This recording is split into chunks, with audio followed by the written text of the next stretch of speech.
Hi, my name is Anushka Soni, and I'm doing this short video for Criminal Law 430 class for Grand Canyon University.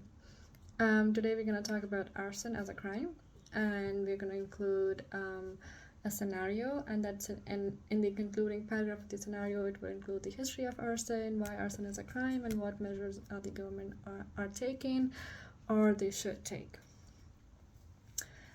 So let's start with what is arson. Arson means deliberately setting fire to a property. It could be a government facility, it could be a private property, it could be anywhere and anything. So it could be used on a local, national, and international level. So let's come to a scenario. So a person named Jen has a rare genetic disorder where he is aging rapidly, and that disorder is called, or the disease is called progeria, and he has violated ethical codes, and he has committed arson to the school. So I'm going to talk as an attorney of his, and I'm going to be the opposition. I'm sorry, not the defendant. As I'm working as an assistant, so I would write and take all the information and present it to my supervisor. So firstly, why would someone take so many lives would be the first question. Was it on purpose or was it by mistake? Was there a party going on? What are the social factors? What happened before? So what is the antecedent? How was the behavior? And what consequence would the person face? And then we're going to talk about the emotional factors of this crime, that how can someone do this? They have killed so many innocent people, and why should public servants not be a part of it and not talk about this? Isn't it the public servant's duty to protect and talk about this and protect their nations, right? So I will write about the moral and the ethical codes of this crime and how it happened. I would take all the data and present it to my supervisor. And then since he also have a rare genetic disorder or disease, I wanna see if he is competent to trial, because if that could be the case, because he might have been bullied and he did not want to see his classmates or certain people of his age.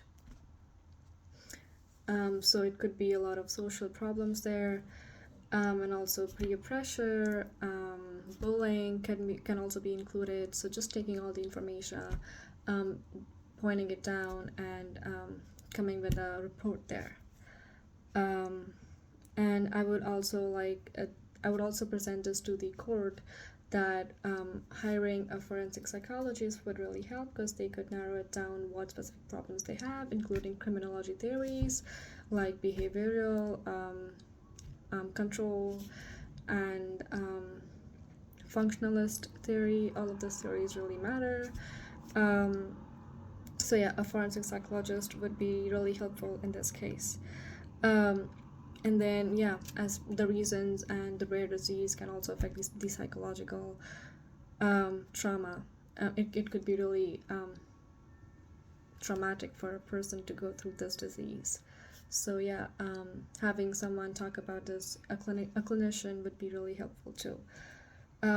As this arson is not a normal crime, people die, and it is usually done deliberately. They kill thousands of people, and even in history, this crime started in 1970s in Britain, as a rural protest, as the people, because of the socio-economic factors, because people were not getting their wages met, they were not getting they were unemployed, and the prices were really just were getting higher and higher for just normal food items like rice and wheat and all of those things.